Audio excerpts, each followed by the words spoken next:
त्यांचं खातं बदलणं वगैरे कुणाला मान्य असणार नाही। त्यामुळे आता राजीनामा दिलाय तर त्यांनी निवांत बसावं, जबाबदारी स्वीकारलेली आहे, त्यांनी चूक झालेली आहे, त्याची जबाबदारी स्वीकारलेली आहे, त्यांनी त्या ठिकाणी बाजूला राहावं।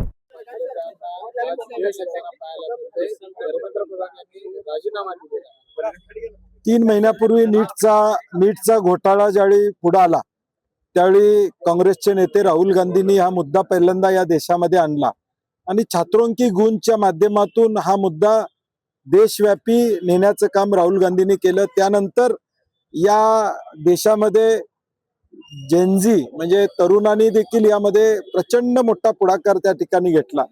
जंतर मंतरवर झालेलं आंदोलन असेल, पंतप्रधानांच्या घरासमोर देशातल्या सगळ्या खासदारांनी केलेलं आंदोलन असेल, मागणी काय होती?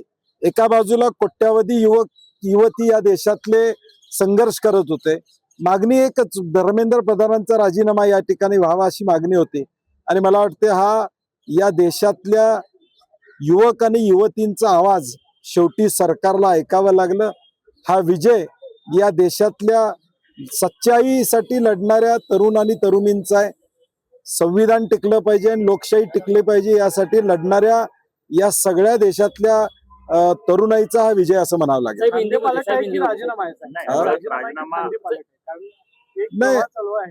नाही नाही, मागणी मुळात तीच आहे की धर्मेंद्र प्रधानांचा राजीनामा व्हावा। काल राहुल गांधींनी देखील प्रेस कॉन्फरन्स मध्ये सांगितलं की त्यांचं खातं बदलणं वगैरे कुणाला मान्य असणार नाही।